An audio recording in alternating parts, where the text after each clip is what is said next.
గుడిలో శివుడికి నందికి మధ్య ఎప్పుడూ నిలబడకండి. ఎందుకంటే ఎంతోమంది ప్రతిరోజూ శివాలయాలకు వెళుతూ ఉంటారు. శివుడి ముందు నంది ఖచ్చితంగా ఉంటుంది. కొంతమంది తెలియక శివుడికి నందికి మధ్యలో నిలబడుతూ ఉంటారు. అలా చేయకూడదు. ప్రపంచవ్యాప్తంగా ఎన్నో శివాలయాలు ఉన్నాయి. ఆ శివాలయాల్లో శివలింగానికి ఎదురుగా నందీశ్వరుడు కొలువుదీరుతాడు. శివుడు శక్తివంతమైన స్వరూపం. నిత్యం లోతైన ధ్యానంలో ఉన్నట్టు కనిపిస్తాడు. శివుని సన్నిధికి వెళ్లే దారిలో కాపలాగా ఉంటాడు నందీశ్వరుడు.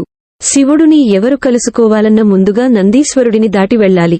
శివుడు నివాసంలోకి లేదా సన్నిధిలోకి ఎవరు ప్రవేశించవచ్చో నిర్ణయించే శక్తి నందీశ్వరుడికి ఉంది. పురాతన కథల ప్రకారం నంది శిలాద మహర్షి కుమారుడు.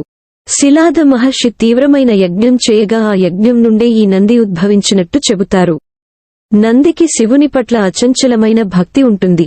అతను పెరిగే కొద్దీ శివుడి భక్తితో నిండిపోతాడు. ఆ భక్తి అతనిని శివునికి దగ్గర చేసింది. ద్వారపాలకుడిగా మార్చింది.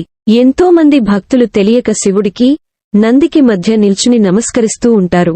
అలా చేయకూడదు. శివుడికి నందికి మధ్య ఎవరూ నిల్చోకూడదు. నంది దృష్టి చూపు ఎప్పుడూ శివునిపైనే ఉంటుంది.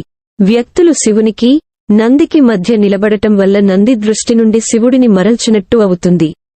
ఇది వారిద్దరి మధ్య భక్తికి అంతరాయం కలిగించడానికి కారణమవుతుంది. నంది శివుడిని చూస్తూ పూర్తి ధ్యానంలో ఉంటాడు. అతని ముఖం ప్రకాశవంతంగా నిర్మలంగా ఉంటుంది.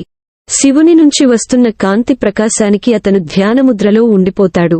ఎప్పుడైతే ఎవరైనా వారి మధ్య నిలబడతారో నంది ధ్యానానికి ఆటంకం ఏర్పడుతుంది. ఇలా చేయడం చాలా తప్పు. దేవాలయాల్లో హారతి ఇచ్చే సమయంలో పురోహితులు ఎన్నోసార్లు నంది శివునికి మధ్య ఎవరైనా నిలిచి ఉంటే అలా నిల్చోవద్దని పక్కకు వెళ్లమని చెబుతూ ఉంటారు.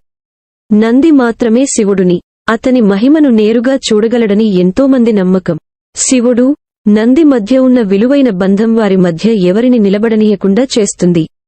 ఇది ప్రేమ, విశ్వాసంతో కూడిన బంధం. ఈ వీడియో మీకు నచ్చినట్లయితే లైక్ చేయండి, షేర్ చేయండి, మా ఛానల్ని సబ్స్క్రైబ్ చేయండి.